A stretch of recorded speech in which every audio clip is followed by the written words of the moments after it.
Well, good evening, everybody. My name is Doreen. I'm a very grateful recovering addict.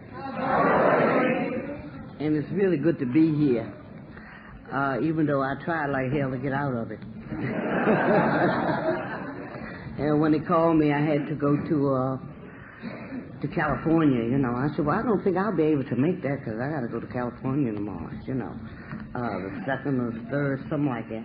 And he said, well, when do you think you can make it? I said, I don't know. I think it's... He said, what about the 19th? I said, oh, shit. So, but they say, wouldn't this would you go, you know, for your recovery? And I know when I was out there doing the things that I was doing, I would go to any length to get the drugs and things that I needed to obtain to keep me functioning out there in the street doing all the negative things that I was doing. Now, if I may be jumping from here to there, because I am kind of tired. It's been a long day for me. I've been up ever since about 5 o'clock this morning, you know, and I went in and put some cold water on my face. But I'm okay. And like I always say, it's going to be all right, you know. I started using drugs at a very, very early age. And I left home at a very early age. And if I had to be jumping from here to there, that's the way I just get started, you know. And so many people come up afterwards and ask me, well, what happened to your son? Well, what happened with you and your husband? Well, what happened with you and your sister? I don't know. I'll be just talking, you know, once I get started, you know. But everything turned out all right. That's all I can tell you. I stopped using drugs back in hard drugs now, back in June of '68. And I cannot stand up here and tell you that it was no doing of mine. I didn't make up my mind and say that this was it. I'm going to stop using drugs and, you know, get my life together. It didn't happen for me like that. What happened is that I got locked up for the last and final time, I know today, after being incarcerated so many times in and out of jail for soliciting, prostitution, name it, I've been through it all. And when I come out, I was scared to death. And if there's any newcomers in this room tonight, I know no doubt maybe they can relate to that. Coming into this fellowship, you know, wondering if there was any hope for you, wondering if you can get your life together, you know, wondering would you ever be ready for society, or could you ever do any of the other things that you've seen people doing. And I always like to look at this now as like it was a gift from God, you know, it was just my time. And when I went over to that jail for that last and final time, what happened is that I knew that I was sick and tired of doing the things that I was doing, you know. And I did want a new way of life, but I didn't know how to get started. Here I am, unskilled, uneducated, not knowing which way to start or which way to go with my life. And I sit over at that jail, and I begin to start thinking, you know, what was going to happen to me. And what had happened was when they took me to jail, I got laid over for 8 days, and I got very sick. By that time, I should have been kicked my habit. But I got real sick, and they had to take me from the jail, from the Women's Detention Center over to D.C. General Hospital, which is a hospital in D.C. And there they found out that I had a heart murmur. And on top of finding out that I had a heart murmur, they found out that I had a venereal disease, which was in the first stage of syphilis. And if I stand up here tonight, and if I tell you that I knew what was wrong with me, and I was about to go somewhere and see about myself, I'd be telling you a damn lie. Because I didn't know what was wrong with me, and I wasn't about to go anywhere to see about myself. So you see, I know it's only through the grace that I'm standing up here at this Napoleon tonight. Especially with things that's happening and going on today, and the type of life that I was leading. Still, I made probation behind that charge, and I came out. And I still didn't know what I wanted to do. I didn't know which way to begin or start my life. I had long since separated myself from my family. I had a kid out of wedlock at the age, I got pregnant at the age of 15. And at the age of 16, after he was born, I left home because I thought I was a woman. There was nothing nobody could tell me because I had a child. So I struck out to go out on my own. And when I left home, I had no idea of the things that I was going to run into. And the same way when I come out of jail, I didn't know how I was going to begin to get my life together. Like I said, unskilled, uneducated, not knowing which way to turn, you know. I didn't even know how to stand up and hold a decent conversation with anybody. Because all the people I knew were people of the life that was out there. And the type of language we spoke was, hey, motherfucker, how you doing, bitch? And that was just like everyday language. That's how we talk. Hey, bitch, you know so-and-so. Say, yeah, motherfucker, I remember such and such thing. Oh, kiss my ass, so-and-so and so-and-so. You know. Well, that was holding a general conversation, you know.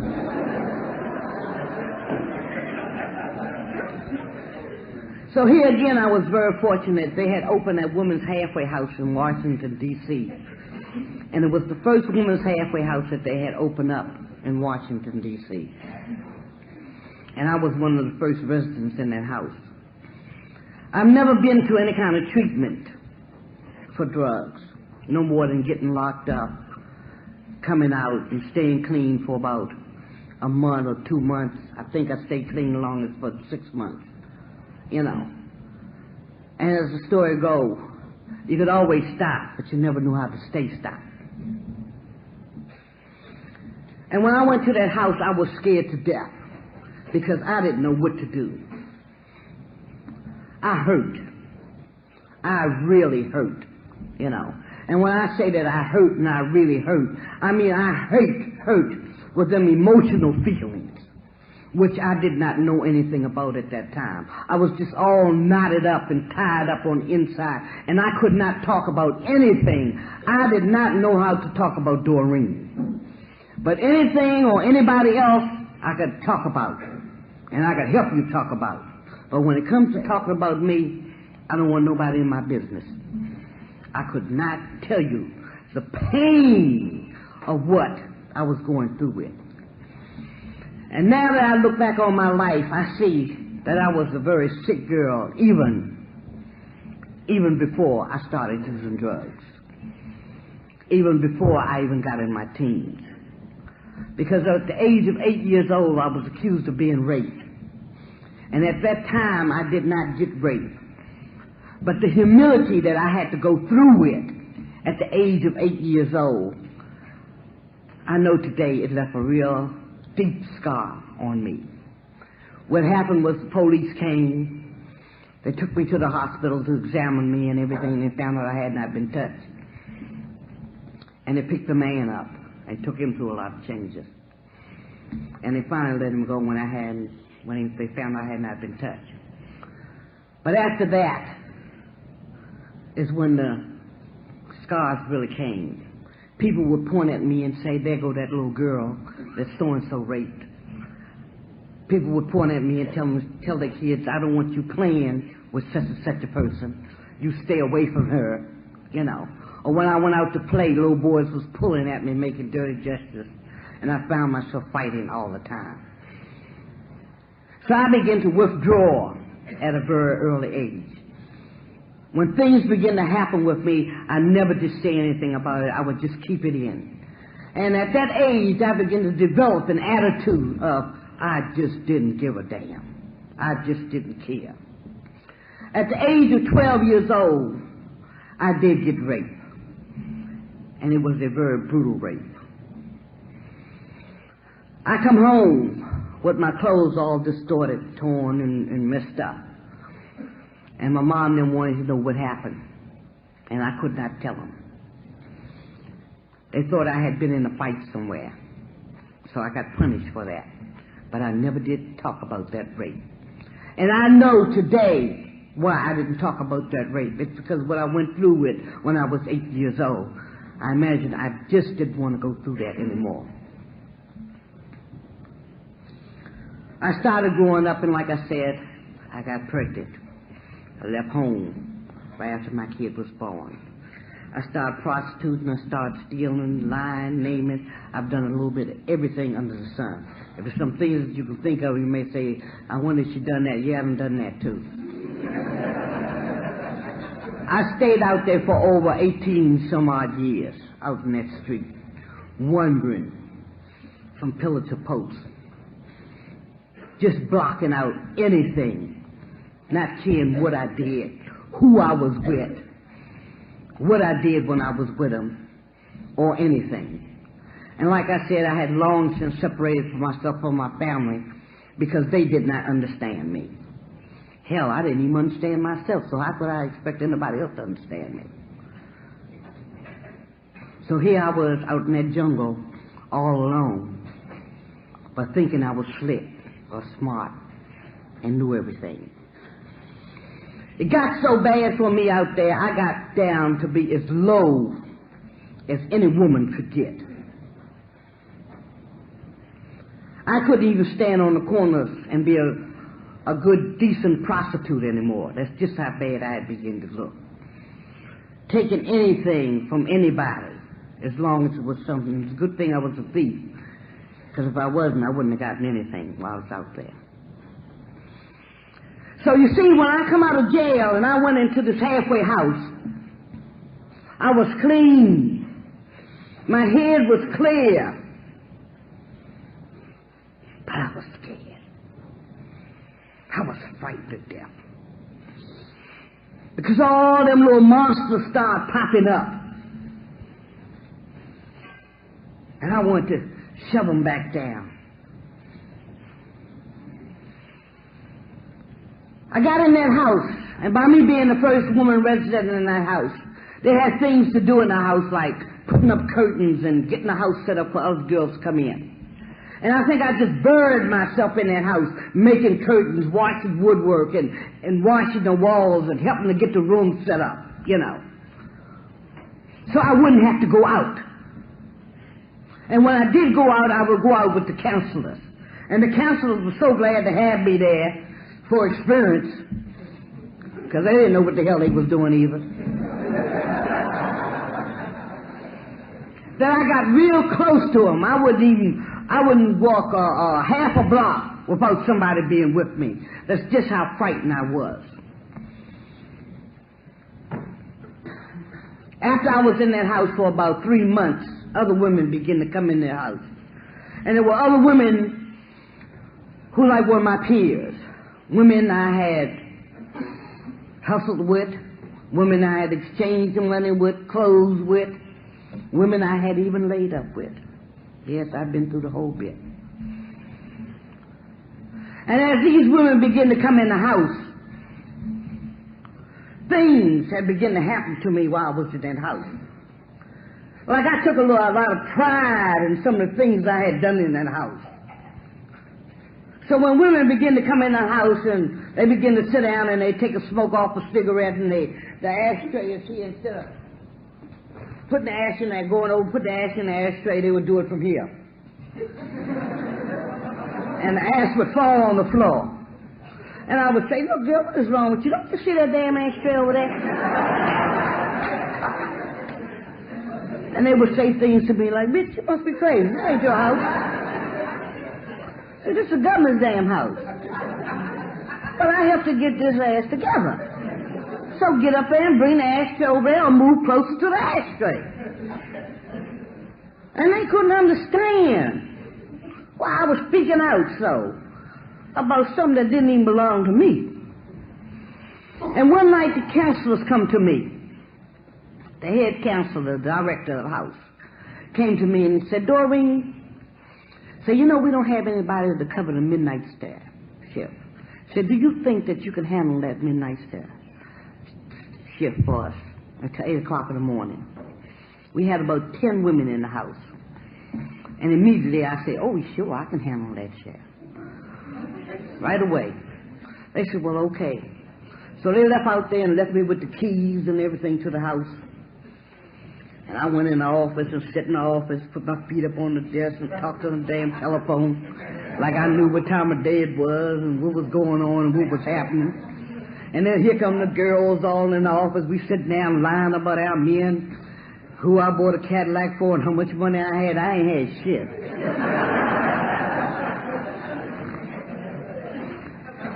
Oh, we was telling all them lies and everything.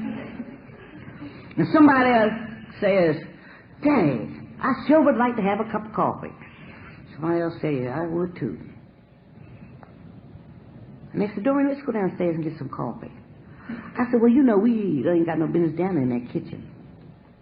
I said, "Because after hours, we're not supposed to be down there." They said, "Oh, we ain't gonna mess up nothing. We're just gonna get the coffee. Come on out." And I called this way in two hats, wanting to be all right, knowing that we had no business down in that kitchen.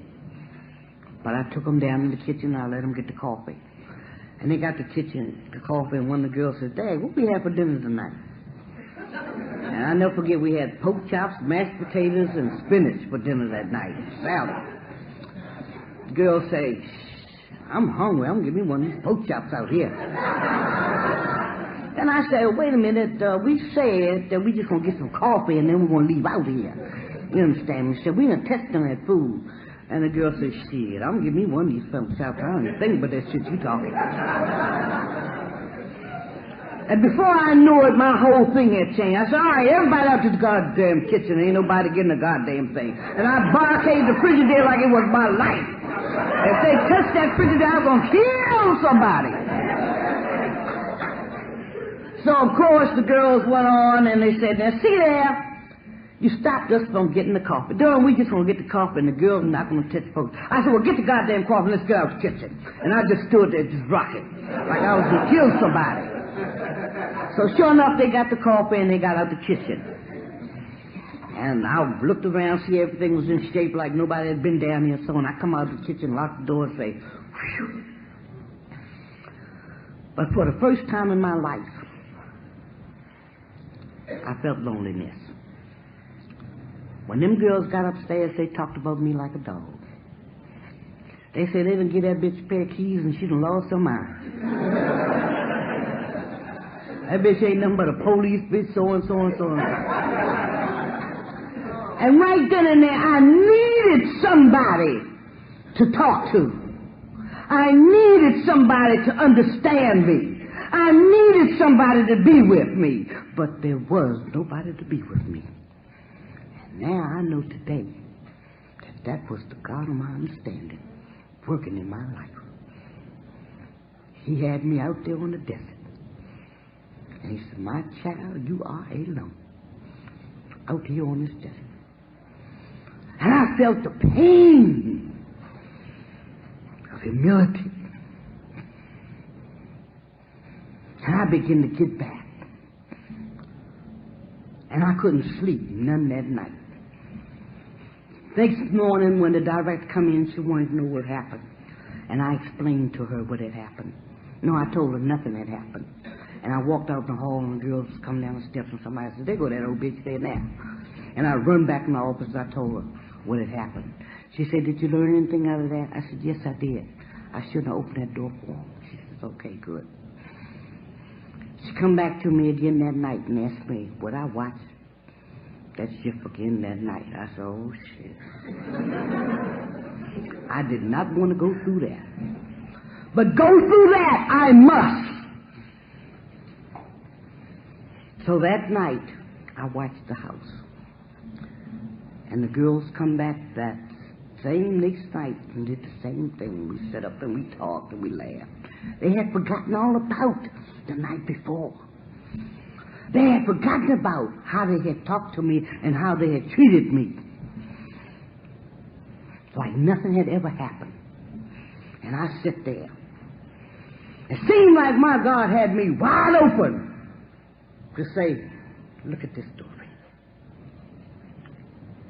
Get a good feel of this story." And I sit there with him and I laughed and I talked and I lied and jived around with him. And that magical word come up again. "Let's get some coffee tonight." I said, "You know what, y'all? I said, if I was y'all, I would get a petition, and I would write a petition out, and everybody sign it, and when Miss Carson come in here in the morning, I would give her that petition, because y'all should have a coffee pot up here and some snacks up here for y'all a certain time of night, because I'm not opening that goddamn kitchen tonight.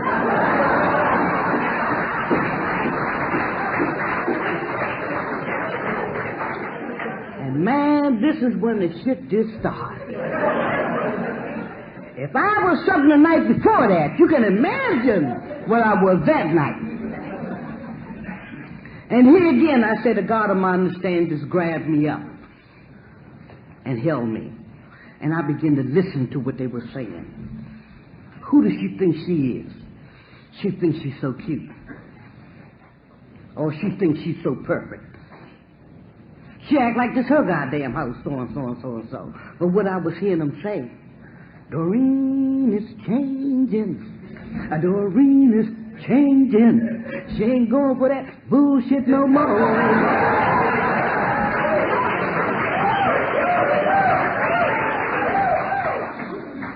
That was my first lesson in dealing in humility and beginning to speak out for myself. Because for the first time in my life, somebody trusted me. For the first time in my life, somebody gave me some responsibility, and I told them that I could handle it, and damn if I wasn't going to handle it. And that's what I did. Now mind y'all haven't heard me say anything about NA yet. Because for 8 years, I stayed out there before I found fellowship. And I always like to say that I staggered with God's loving arms around me for 8 years until it was time for me to find this fellowship. And what happened, and like it says in our Who, What, and How about alcohol, it's one of the oldest known drugs. I stopped using drugs, but I started drinking because it was accepted by society. And a lot of us go from one extreme to the other extreme. By the way, I wound up getting a job in that halfway house. The first job I'd ever had, of being a counselor in that halfway house. And I started hanging out with people who socialized and drank on the weekend. That was okay. But there still was an empty void that was down inside of me that was not being filled. I still did not feel right.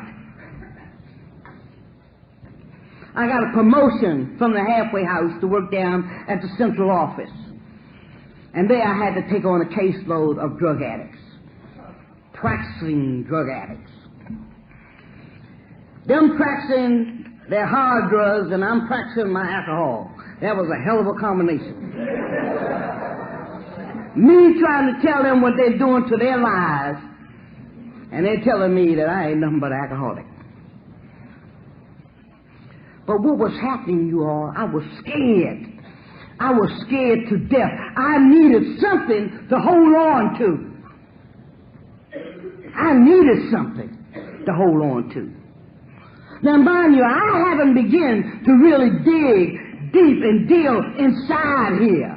Everything was sort of surface-like.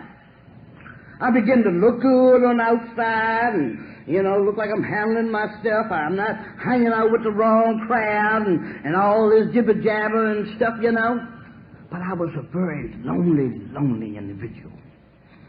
All I could do was go to work and come home from work in my apartment with me and my body. Until it got to the point where I was beginning to have blackouts and things. Not remembering what I did the night before and things like that. And the last bout with that was when I woke up in the bed with my bootlegger.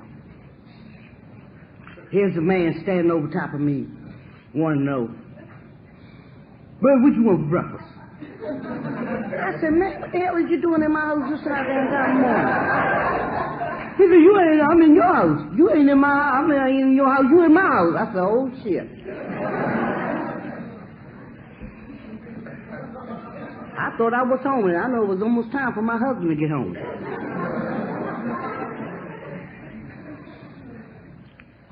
I went home that morning and happened to beat my husband home. But I got on my knees and I prayed like I never prayed before. I asked God to please help me, because it seemed like I'm getting ready to go right back down that path I come back from. I was getting ready to go right back. I tried to go to church, but church couldn't fill that void.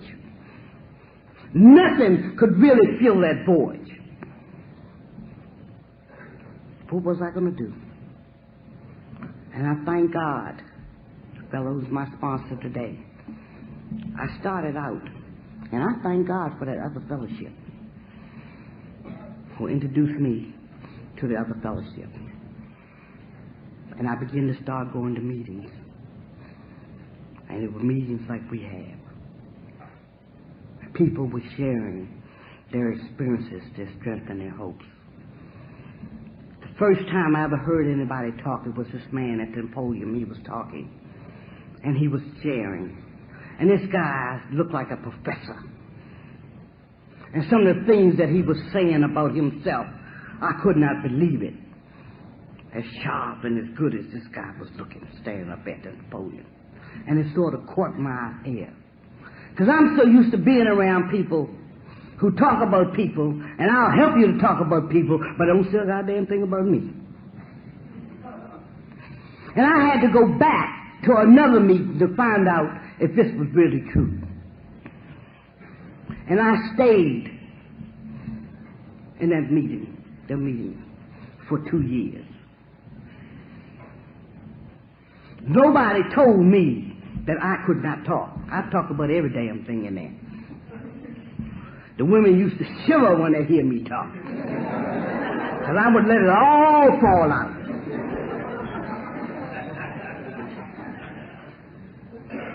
And my sponsor happened to be a drug addict who turned into an alcoholic.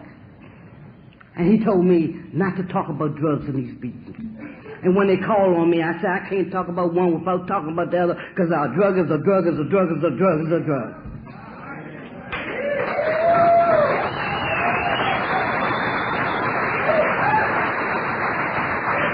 And when I began to find out how forceful I was in speaking, I began to talk out and couldn't nobody keep me quiet.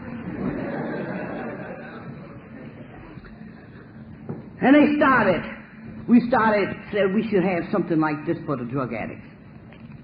And they told me they had started a drug meeting in Washington, D.C., up at the VA. And I went into the VA hospital to that meeting that Friday night. And it was so dark in there. And they had a lamp on the table. And you had to look like this when you went in. I said, well, what kind of meeting is this? They said, this is the drug meeting. This is the drug meeting. I mean, like, you know. I said, well, goddamn, you can't see nothing. I mean, for once I begin to step out in the light. You know, I mean, my life is overbooked now. I'm beginning to feel kind of good about myself now. That voice that I said I had there was beginning to sort of close up a little. You know, I began to feel that voice up because I began to start talking about Doreen, you know, and talking about the pains of things, talking about how I was going through them emotional changes, talking about how I was hurting. I began to start screaming out to people. They all get me in here and tell me to keep quiet. Oh, no! But I thank God for that meeting today. Because I sit there and I begin to hear them drug addicts talking about the pain of growing. How they felt about talking about themselves. And they're talking about this and they're talking about that. And they sound all right, but I just didn't like being in all that dark. I said, oh, no. And that's when I found that little white book, Narcotic Anonymous. And I began to read that book, after I left that meeting, and I liked everything I read in that book. And I called out California, and I talked to Jimmy K. And Jimmy K said, well, baby, we're going to send you some starter kits down there so y'all can get to working in D.C. I said, thank you!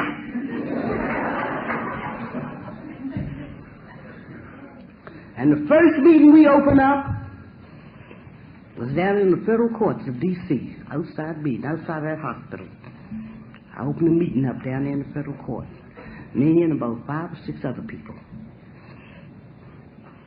And we've been rolling ever since. And that's been over 10 years ago.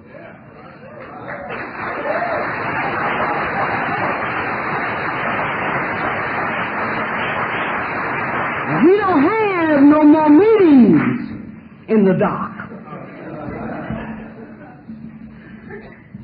Because as we say, it's a lie when you say an addict don't recover anymore. Because there's living proof in this room here. And I'm here to tell you tonight, there is no growth without pain. And the only way out of this thing is you got to go through it. I come in here and I had to go through a lot of changes. I mean some growing changes. I come in here, I had to get rid of my husband. Yeah, he was fractured. And him and I wasn't about the same thing. And as much as I loved him, I had to turn him loose. Because y'all told me that I couldn't save nobody but myself. And I left my husband. And I had to go on working on Doreen. I had to deal with the loneliness and the pain of loneliness. I had to find out that I might be lonely, but I was not alone. God of my understanding was all there with me at all times. There was times I had an apartment. I did not want to be in there by myself, but I have never been anywhere by myself. So Doreen, it's time to get to know Doreen. So who have I got in here with me? I got the God of my understanding, and then I got another one they call Slewfoot.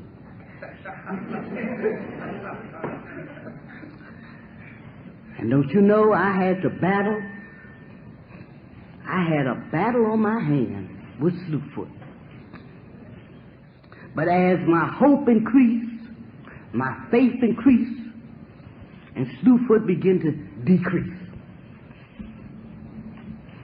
I began to go home and make myself stay in that apartment. I had nowhere else to go after my meetings. I began to get involved in this program here. Like y'all H&I. The schools. Anywhere I could go, I was trying to carry the message anywhere I go. At night, I used to hate to go home because I hate to go home alone. But then I would go home and I began to read my literature. I began to read the basic text. And I also have some spiritual literature that I read too. That's something to keep my spirits up. And I would sit there and I moan and I groan through the pain. I sit there and I rock and I talk. Sometimes I would get a chair and put it in the middle of the floor and get another chair and sit in between that chair, facing that chair. And I would sit down and I'd have a talk with my God. And I would tell him how much I was hurting, how I felt, what I felt like doing. There was time when Slewfoot would tell me to get up and go to the door and go head on out. And I would get up and go to the door. And I said, not tonight, Slewfoot. Maybe tomorrow, but not tonight. We will not get a piece of this tonight.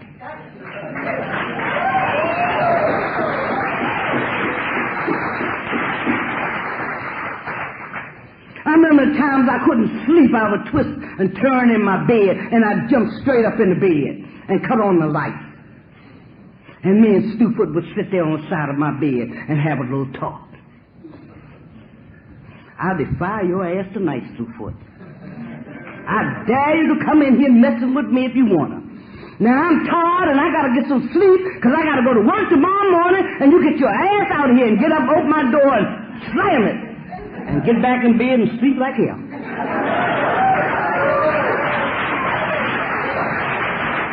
And if you don't think it works, I dare you to try it. And you know how you get that thinking sometimes? Sometimes I'll be riding along in my car. I'll be thinking about my husband.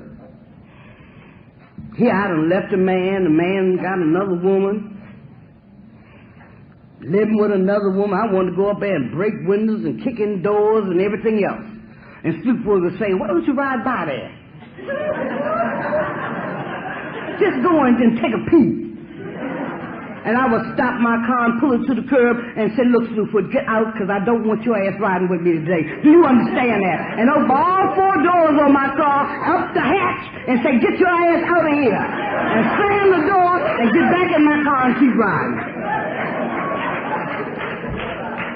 I'm going to tell you, it works. I get in my bathroom sometimes and get down on my knees. I said, Lord, I don't feel too good.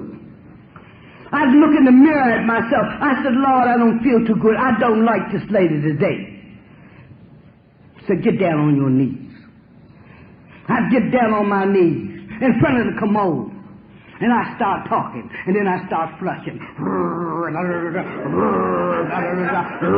I'd flush all that shit down there.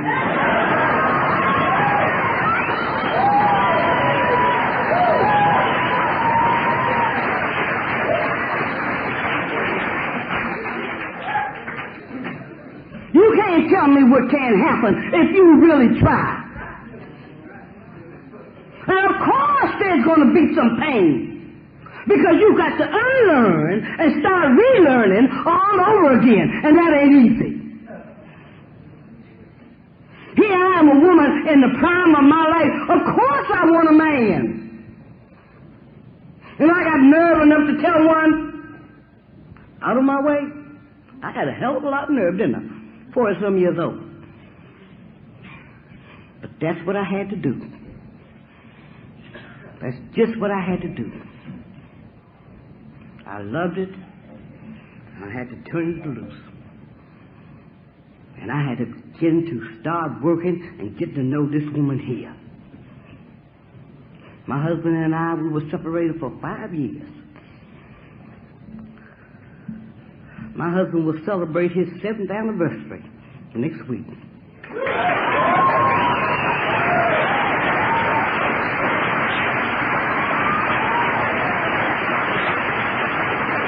So you can't tell me what can't happen if you only believe and if you trust in your higher power and have the faith to go on in spite of all the adversities. Why do you think we're in this room? Why do you think the God of my understanding has binded us all together like this? Because He knows. He knows without a shadow of a doubt that it's going to be all right. So when the storms come and the wind blows and the rain starts pouring, you just grab hold of your ship and just hold on. Then you start rocking from side to side. And then before you know it, the storm is passing over. Then you're going to wonder, how did I get to go? Oh, good God Almighty. And you'll be out of this storm. But you're going to have to go through something. And like I tell, like a lot of people come in, they want to be get everything so perfect. You haven't heard me say anything about the steps yet. Because if you listen to me, you can hear the steps incorporated in my life. I don't have to let you know how much I know about the basic text. I don't have to let you know that I can tell you all about the first step. What I have learned how to do is incorporate them steps in my life, and I got to work them steps every day. Not just today. I've got to work them steps every day of my life.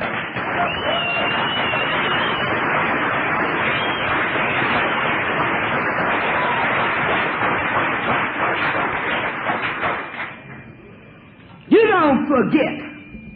Or get down 4, 5, 6, 7, 8, 9, 10, 11, 12, and I'm through. I don't have to pick this book up no more. It's a damn lie. Life is going on. Things are still happening. And you got to work each and every day. And if you don't have no faith, nothing's going to come to you. And like I always say, I don't fail in anything I do. Nothing do I fail in. You know why? Because I try. Even whether it comes out the way I want it or it don't come out the way I want it. At least I can say, Doreen, you did try. And I thank God for that.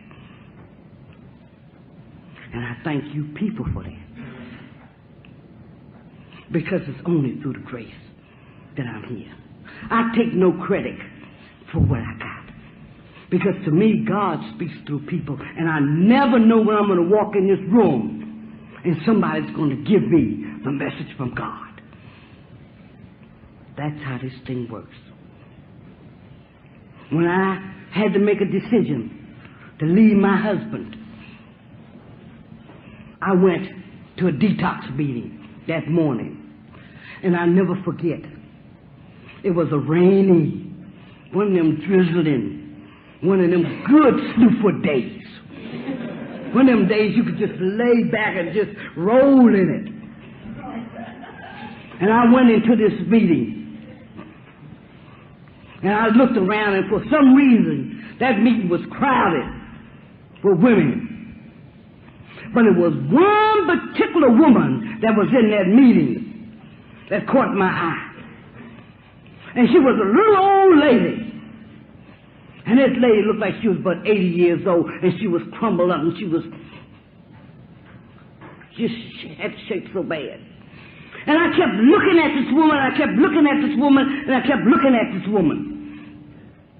And I kept saying to myself, what in the world could this woman have on her that's weighing her down so heavy that she's sitting up in detox this morning?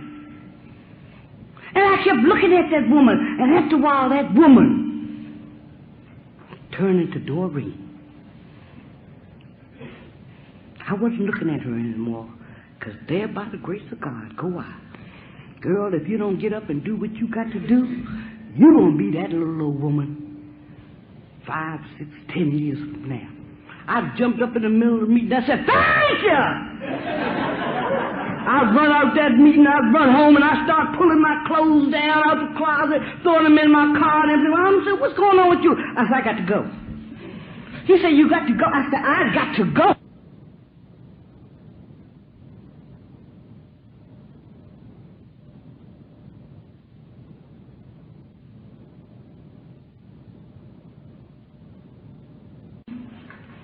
I'm not going to live like this no more, and I'm leaving. He said, you mean you're leaving me? I said, I got to go. He said, after all we've been through? I said, I got to go. And he looked at me. He said, well, go ahead on, you black nappy-head bitch. I said, well, black, yes I am. Nappy-head, dirt tooth done nappy-head. I said, but now when you say holier than thou, I said, brother, you done put me on a pedestal. So evidently you done put me somewhere that I am trying to get. And I want to thank you, because I'm gone. And I left everything in the apartment. All material things. You know how sometimes we say, I ain't going because this belongs to me, and why should I leave my stuff? Everything I left. And I moved into a basement apartment. Nowhere near like my apartment was. And I got in that apartment and I prayed and I thank God for the roof He put over my head. I thank God for having a job. I thank God for the money that I had to pay and get this apartment. And I thank God for my salvation, even though I was hurt. And when I looked around that apartment, seen that little mouse in there, I said, oh, Lord have mercy. I said, brother, you stay on your side of the room and I'm going to stay on mine and we'll be all right. He went on back in the hole somewhere. And to show you how things work, I stayed in an apartment 1 week and got a telephone in there. Steadily going to my meetings. Steadily being with my friends in the fellowship. As soon as I got my phone in, I made a phone call. And I don't know why, but I called my younger sister. And she said, Doreen, where have you been? We've been looking for you. So we heard that you had left Clarence. So where are you? And I told her. She said, look, I just got a 2-bedroom apartment for my daughter about 6 months ago. Said the lease is run out and she's decided to go back with her husband. I don't know what to do with the apartment and the furniture in there. You know, she said she's a month back. She said, if I pay that month back, would you take that apartment and you can have everything in there? I said, thank you! Brand new apartment with everything in it. And both bedrooms, the television, everything that I needed. All I had to do was take my clothes and go in there. Show you how things work. My car busted out on me. Went over to the lot and the man talked me into getting a new car. Let me drive and everything. I said, yeah, I'll take it, you know. So he said, well, how much did you put down on it? I said, I ain't got nothing to put down on it. He said, well, lady, you got to put something down on the car. I said, well, you say you're going to take that wreck of mine? I said, well, what about the rebate? How about putting the rebate down? He said, lady, you can't do that. He said, you give me $100, you can leave out here with the car. I left out there with the car. I couldn't get tags because I had a loan where my car was set up for the loan, for us to get the loan. Not on his car, it was on my car. And the man said, lady, who's gonna... I said, bitch, can I have the title to my car so I can get my tags? New car. He said, what about this loan, lady? I said, well, I've been paying you, I ain't backing my bill. And he said, but I got to have some kind of collateral.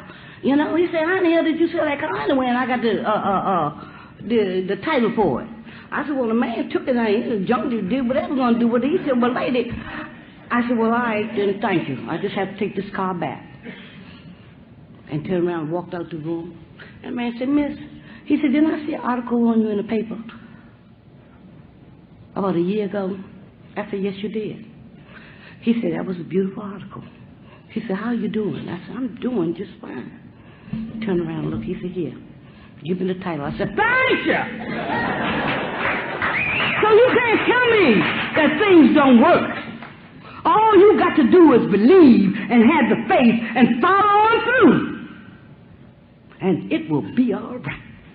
I always say, God, don't move my mountains, but just give me the strength to continue to climb. Don't take away my stumbling blocks, but just lead me all around. And I only got that by coming into rooms like this and listening to people like you all and believing and stepping out there.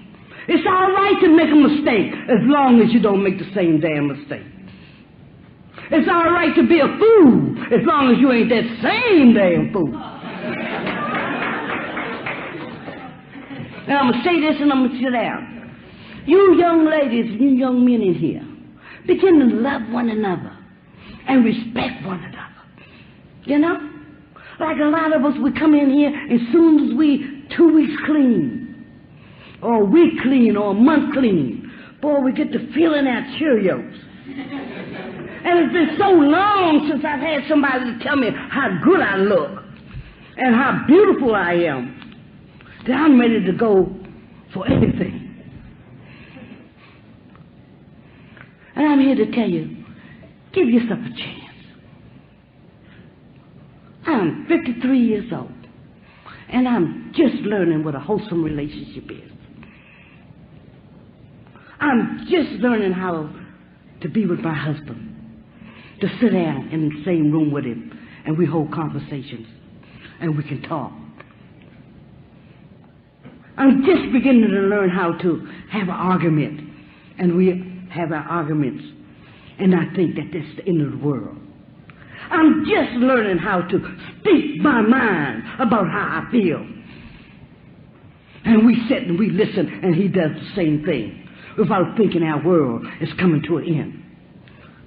I'm just beginning to learn how to appreciate him without having to go to bed. I'm learning how to touch and how to feel and be with him. The companionship and the love.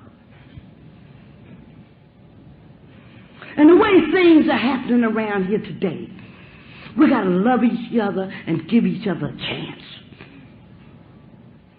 to start living. I don't know but down here, but in D.C., the young kids are having a hard time.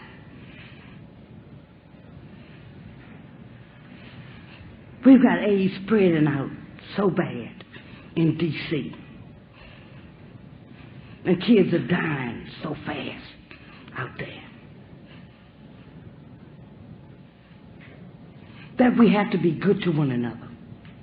We have to look out for one another.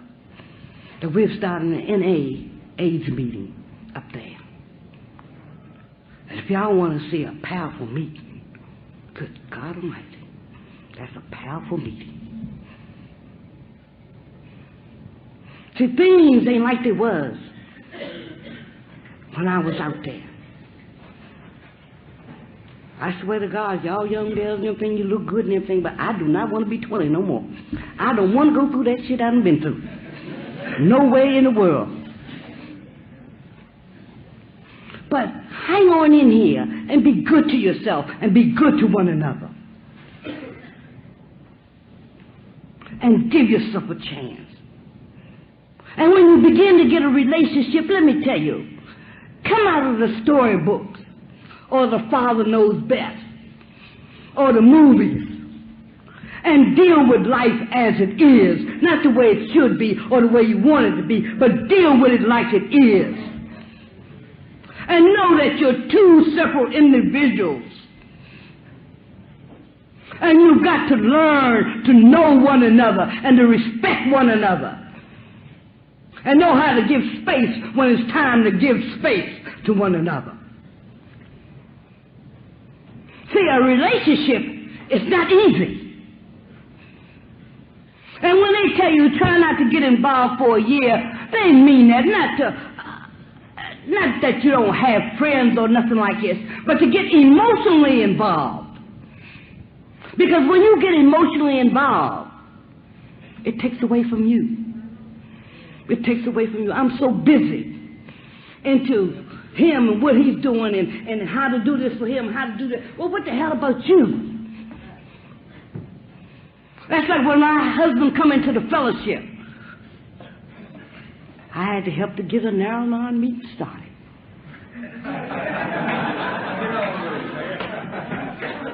I had to learn how to stay out of his program. I had to let that man know how to grow from the cradle on up. And I had to begin to look at him and know that this sucker was just as sick as I was. And two sickness together, what is you going to get? So I had to learn how to get back and allow him to grow in his own way. And it was not easy. And I thank God that I had 5 years under my belt when he came in here, because I'd have been crazy to lose this. I'd have been back out there if I did not have under my belt what I did when he came in here. So therefore, I thank God for my sponsor. I thank God for this fellowship of teaching me and learning me what to do. He goes to his meetings and I go to my meetings. We do not go to meetings together.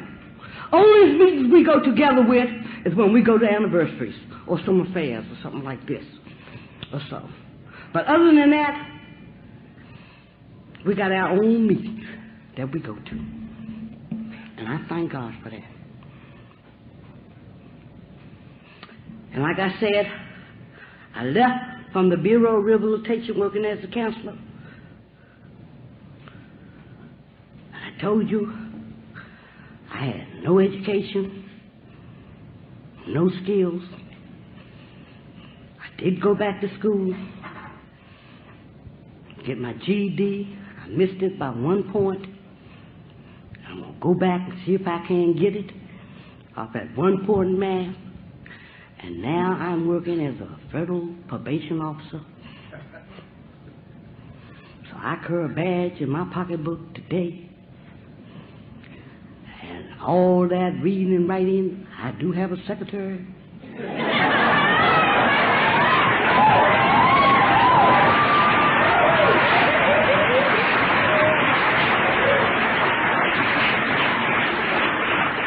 So, all I can say,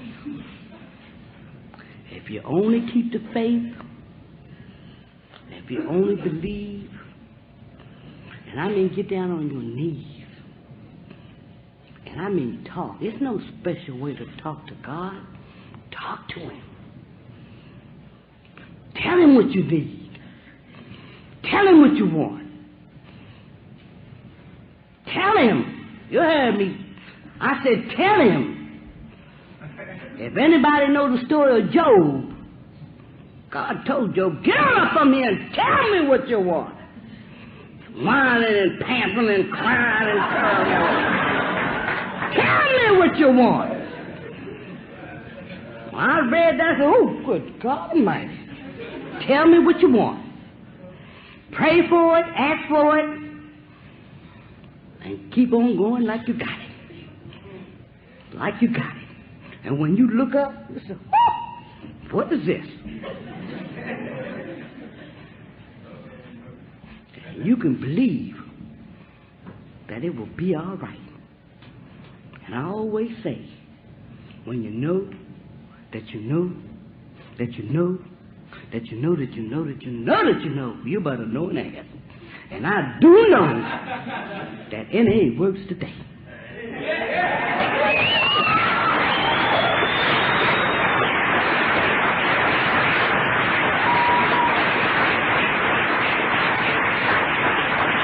I always like to leave y'all with nobody but you, N.A. Nobody but you can make me happy. Oh yes, you heal me too. When I was in trouble, you brought me through. Nobody but you, N.A. Nobody but you, nobody but you, N.A. Nobody but you can make me happy. Oh yes, you heal me too. When I was in trouble, you brought me through. Nobody but you, N.A. Nobody but you who stopped my wounded heart from crying. Nobody but you, N.A. Nobody but you, nobody but you, N.A. Nobody but you can make me happy. Oh yes, you heal me too. Oh, when I was in trouble, you brought me through. Nobody but you, N.A. Nobody but you. Nobody but you, N.A. Nobody but you can make me happy. Oh yes, you heal me too. When I was in trouble, you brought me through. Nobody but you, N.A. Nobody but you. Thank you.